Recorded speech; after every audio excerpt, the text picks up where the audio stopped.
عزیز دوستو، عرب شریف کے اندر بے شمار مسائل تھے۔ بت پرستی، عقیدے کا بگاڑ سب سے بڑا مسئلہ تھا۔ اس کے بعد پھر عورتوں پر ظلم ہے، غلاموں کو بیچا جاتا ہے، لوگ ایک دوسرے کے حقوق غصب کرتے ہیں، ڈھیروں مسائل تھے۔ اور صدیاں بیت گئیں، حضرت عیسیٰ علیہ السلام کے بعد آسمان سے کوئی وحی نہیں آئی، زمین و آسمان کا رابطہ نہیں ہوا۔ بے شمار مسائل تھے جن پر فوری اصلاح کی ضرورت تھی، لیکن جو پہلی وحی آئی ہے نا غار حرا میں،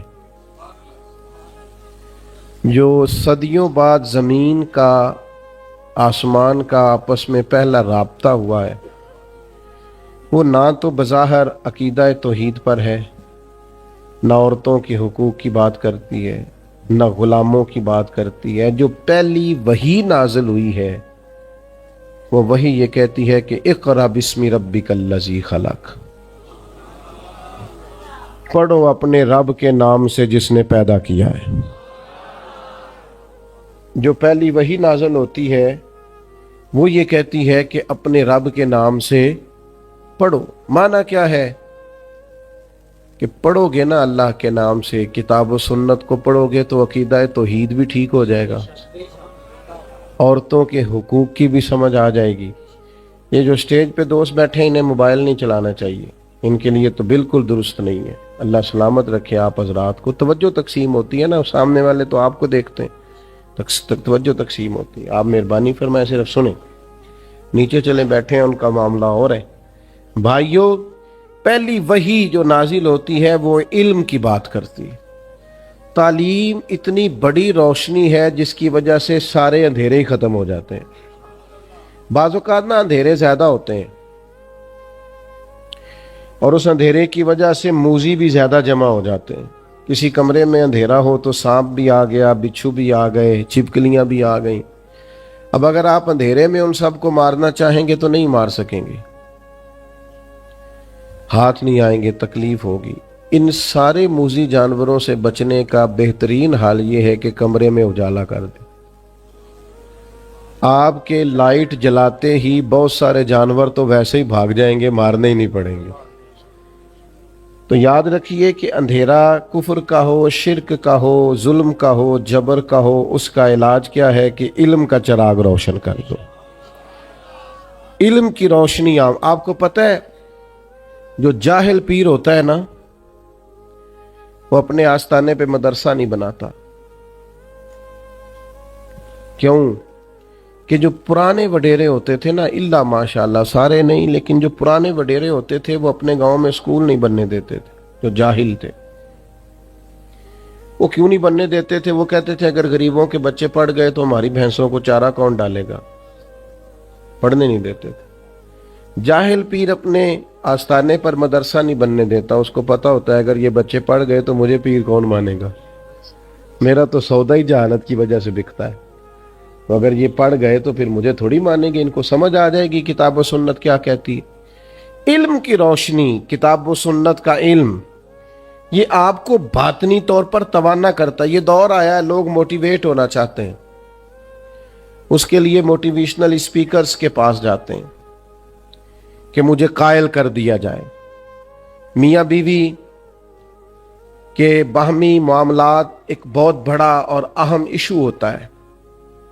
آپ کو پتہ ہے کسی گھر کے اندر گھر بھی کشادہ ہو اور اولاد بھی ہو، ساری نعمتیں موجود ہوں، لیکن میاں بیوی کا پیار نہ ہو، اس گھر میں رہا نہیں جا سکتا۔ ساری آسانیوں کے باوجود اس گھر میں اذیت ہوتی۔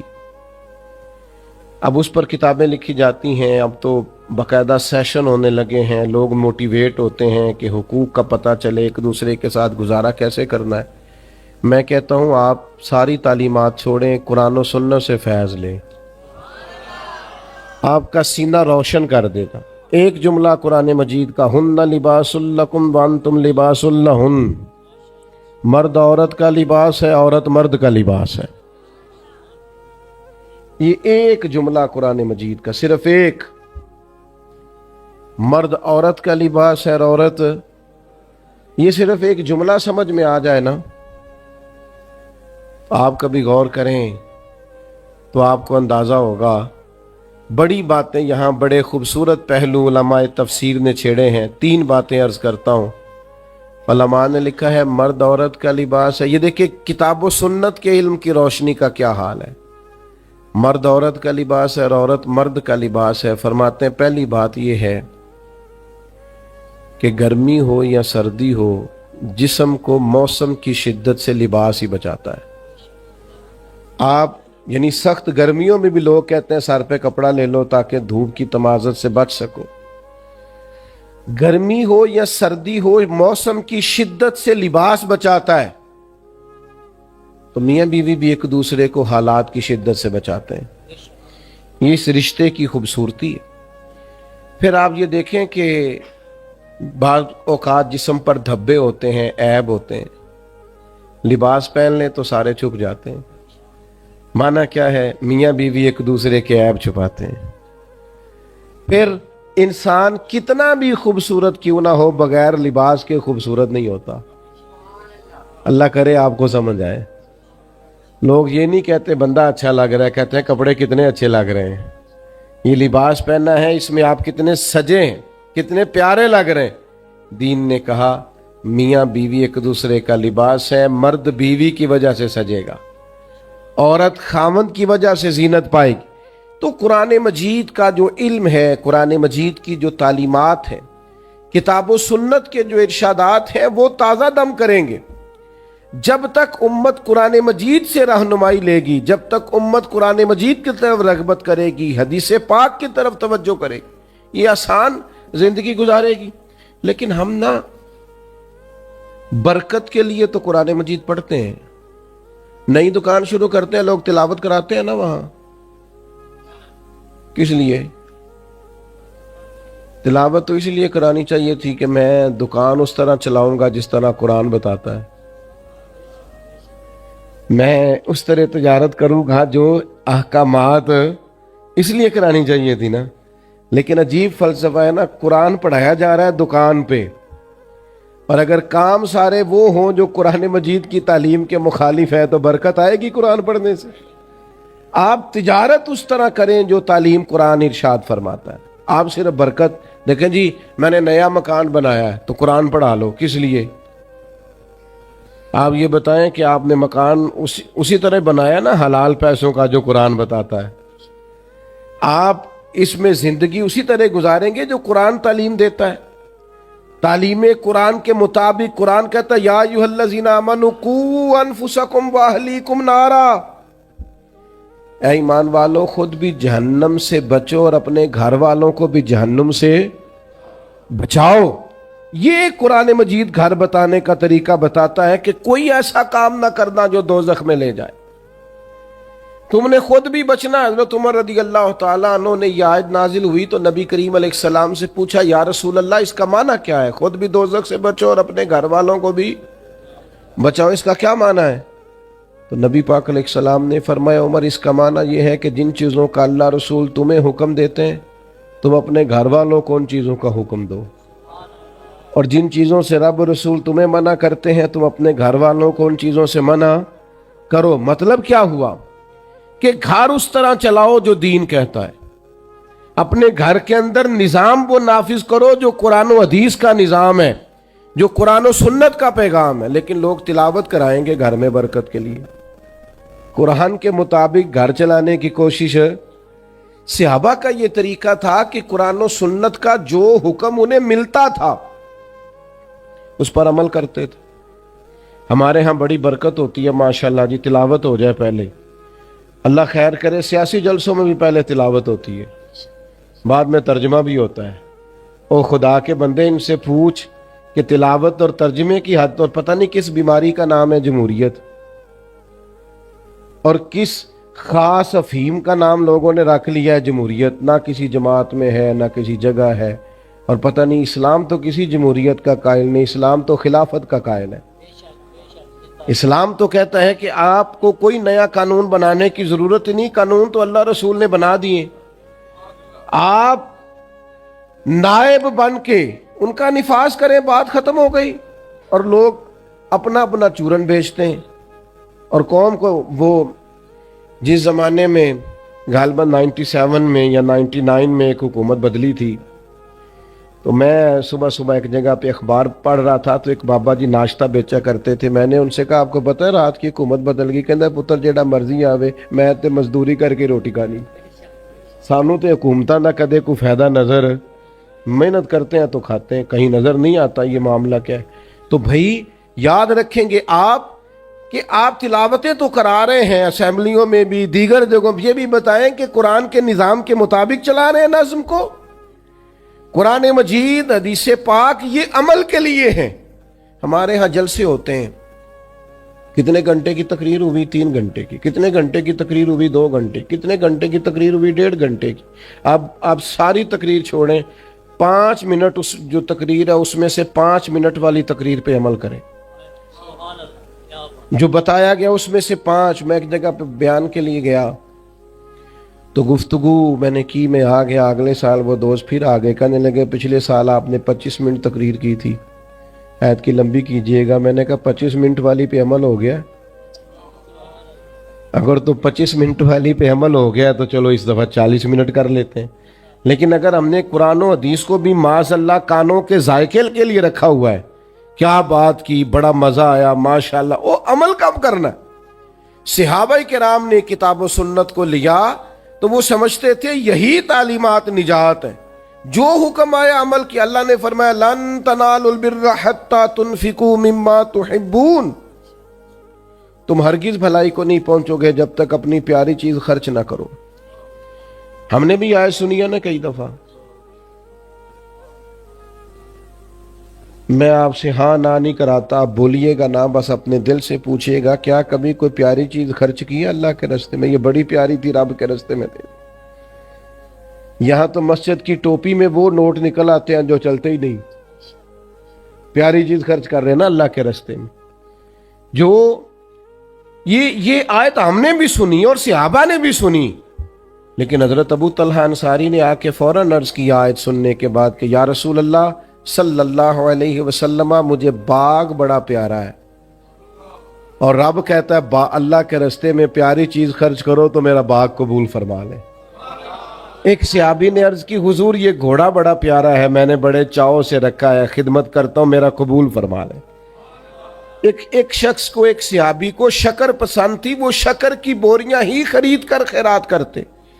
وہ کہتے جب میرا مالک کہتا ہے پیاری چیز خرچ کرو تو پھر میں پیاری خرچ کروں گا نا۔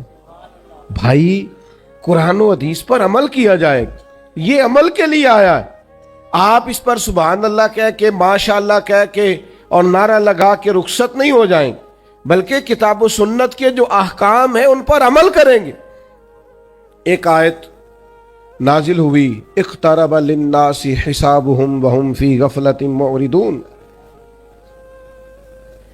حساب کا وقت قریب آ گیا ہے اور لوگ ابھی بھی غفلت میں منہ پھیرے ہوئے۔ وقت حساب کا آ گیا ہے، ٹائم آ گیا ہے، اٹھنا فریدہ ستیا، داڑھی آ گیا ہی پور، ہن تے اگا نیڑے آ گیا ہی، ہن تے پیچھا رہ گیا ہی دور، تے چل اٹھنا فریدہ ستیا، تے خلقت ویکھن جا، وہ متے کوئی مل جائی بخشیا تے تم ہی بخشیا جا۔ تو اللہ نے فرمایا حساب کا وقت قریب آ گیا، لوگ ابھی بھی غافل ہیں۔ حضرت انس بن مالک رضی اللہ تعالیٰ عنہ فرماتے ہیں آیت نازل ہوئی اور میں یہ آیت سن کر مسجد سے باہر نکلا، بعض صحابہ جلدی چلے گئے نماز کے بعد اور میں بیٹھا رہا۔ آیت نازل ہوئی، میں سنی، میں گزر رہا تھا تو ایک صحابی اپنا مکان بنا رہے تھے، میں ان کے قریب سے گزرا تو وہ مجھے کہنے لگے مسجد شریف سے آئے ہو؟ میں نے کہا ہاں۔ کہنے لگے کوئی نئی آیت؟ میں نے کہا آیت آئی ہے نا، رب فرماتا ہے حساب کا وقت قریب آ گیا، لوگ ابھی بھی غافل ہیں۔ کہتے ہیں یہ آیت میں نے سنائی، وہ اوپر تھے، دیوار اونچی ہو گئی تھی، چھت کے قریب صحابی کام کر رہے تھے، میں نے آیت سنائی، میں آگے گزر گیا, پیچھے سے مجھے کچھ گرنے کی آواز آئی. میں نے پلٹ کے دیکھا تو انہوں نے چھلانگ لگا دی تھی. میں نے کہا مکان نہیں بنانا. کہنے لگے تم ہی نے تو بتایا کہ حساب کا وقت آ گیا ہے, ابھی تو آیت آئی ہے. تو اب میں جاؤں گا حضور سے پوچھوں گا کہ ان چیزوں کی حقیقت کیا ہے. بھائیو, ابرو کا اشارہ آتا تو وہ لوگ عمل کرتے. ہم کیا کر رہے ہیں, ہمارا مزاج یہ ہے کہ ہم عملی زندگی میں نہیں آتے. بڑی تعریفیں کی, میں بہت بڑے پیر صاحب کا مرید ہوں, اوہو کیا بات, میرے حضرت میں یہ خوبی ہے, یہ کمال ہے, یہ علم ہے, یہ فضل ہے, یہ تقوی ہے, یہ روحانیت ہے. آپ بڑی تعریفیں کریں اپنے مرشد کی, لیکن اگر گھر جا کے معاذ اللہ بیوی کو گالی دو گے تو وہ آپ کی تعریفوں کو کچھ نہیں سمجھے گی. وہ کہے گی اے سکھایا تینوں تیرے پیر صاحب نے, اے سبق دیں نہیں, میں صحیح کہہ رہا ہوں کہ نہیں. وہ کہتے ہیں تو کر تعریفیں جتنی مرضی, پر یہ تجھے اخلاق دیا ہے, یہ طریقہ سکھایا ہے. آپ کہے میں بہت بڑے استاد صاحب کے پاس بیٹھتا ہوں, کیا بات ہے, آج کیا نکتہ بیان کیا, لیکن اگر آپ اپنے ہمسائے کے ساتھ سلوک اچھا نہیں نہ کرتے تو کہتا ہے یہ تمہیں تعلیم دیتے ہیں تمہارے استاد, یہ بتاتے ہیں تمہیں, 1 منٹ کے اندر لوگ کہہ دیتے ہیں یہ تمہارا سٹیٹس ہے. بھائی کتاب و سنت پر عمل کریں گے, یہ وہ روشنی ہے جو سارے اندھیرے دور کرے گی. عملی زندگی اصل حسن ہے کہ آپ کے اندر عمل کی کیفیات کیا ہے. آپ قرآن و سنت سے جڑیں, ان اخلاقی رویوں کو اپنائیں جو اخلاقی رویے ہمیں ہمارے نبی کریم نے عطا فرمائے ہیں. لیکن میں بڑی ادب سے آپ حضرات کی خدمت میں عرض کروں گا, ہم نے کوئی صاحب کہتے ہیں مجھے 40 سال ہو گئے مولوی سنتے ہوئے, وہ کہتے ہیں 30 سال ہو گئے. تو بھئی آپ میں تبدیلی کیا آئی, کیا آپ نے سیکھا؟ کہ میں ایک جگہ پہ بیان کے لیے مجھے بلا لیا گیا, حاضر ہو گیا, تو مجھے کہنے لگے کہ شاید 21ویں کے 22ویں یا شاید 25ویں کے 26ویں ہماری محفل ہے, اور بڑے بڑے انہوں نے نامور علماء خطباء کے نام, یہ آئے وہ آئے, میزبان. ہم نے اس کو بلایا, پھر اگلے سال اس کو بلایا. وہ بتاتے ہیں نا ہمارے بچے قائل کرنے کے لیے بعض اوقات, تو مجھے بھی انہوں نے کہا. تو میں نے میزبان سے جو ذرا زیادہ ہی باتیں کر رہے تھے, میں نے ان سے کہا کہ کان میں نے کہا اب نماز پڑھتے. کہنے لگا بس سستی ہو جاتی, دعا کرو. میں انہوں کیا, میں کیا گنا دسی کہنے مولوی بلائے نے, نہیں سمجھے بات آپ. میں کیا نہیں بدنام نہ کری, انہوں نے کہنا ایڈے 25-26 مولوی بھی تینوں نمازی نہیں بنا سکے. تو یہ بدنام نہ کرنا, آج کے بعد کوئی ضرورت نہیں ہے بتانے کی کہ میں فلاں کو بھی بلایا, فلاں کو بھی, اس کا معنی ہی کوئی نہیں. یہ کیا ہے محفل کو آپ نے کیا سمجھ لیا؟ یہ اتنی بڑی نعمت تھی, اتنا برکت والا کام تھا محفل, اس میں تو دل بدل جاتے ہیں. پر آپ نے کیا ماحول سمجھا ہے محفل کا, اس کو بھی ایک دنیا داری بنا لیا, کیا سمجھا آپ نے اس کو؟ تو بھائی عملی زندگی, کردار والی زندگی, آپ کا اخلاق سنور جائے. ایک محفل سے بندہ اٹھ کے جائے تو ایک بری عادت تو چھوڑے نا, ایک اچھی عادت تو اپنائے نا. اس کے اندر سے ایک شر جائے, کم از کم ایک محفل کے بعد ایک خیر تو آئے نا. لیکن وہ بس ٹھیک ہے, جس طرح ساری محفلیں ہوتی ہیں اس میں بھی چلے گئے. اگر محفل دنیاوی تھی تو چلو وہاں اور رنگ میں چلے گئے, اگر کسی نے دینی محفل میں بلا لیا تو کسی سے ٹوپی ادھار لے لی, وہاں جا کے بھی ہم کرسی صدارت پہ براجمان ہو گئے. لیکن سمجھنے کا, بدلنے کا, تبدیل ہونے کا کوئی پروگرام نہیں ہوتا. تو خدا را اس کو بھی آپ وہ لہجہ نہ اس کا بھی اپنائیں کتاب و سنت عمل کے لیے, اور یہ آپ کے دل سے ٹکراتا ہے تو یہ تبدیلی لاتا ہے.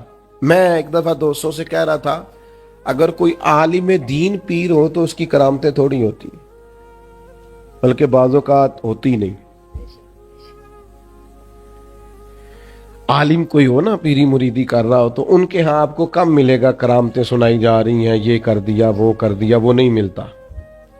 اور جاہل آدمی ہو نا کوئی پیر اللہ, تو کرامتیں زیادہ ہوتی ہیں. کیوں کہ جہاں علم ہوتا ہے نا وہاں سنجیدگی بھی ہوتی ہے, اور جہاں علم نہیں نہ ہوتا وہاں سارا کچھ چل جاتا ہے. علم والی جگہ پہ کوئی چیز پیش کی جائے گی تو ترازو علم پر تولی جائے گی, پوری بھی اترتی ہے کہ نہیں. اگر وہاں علم نہیں ہوگا تو پھر ترازو بھی وہ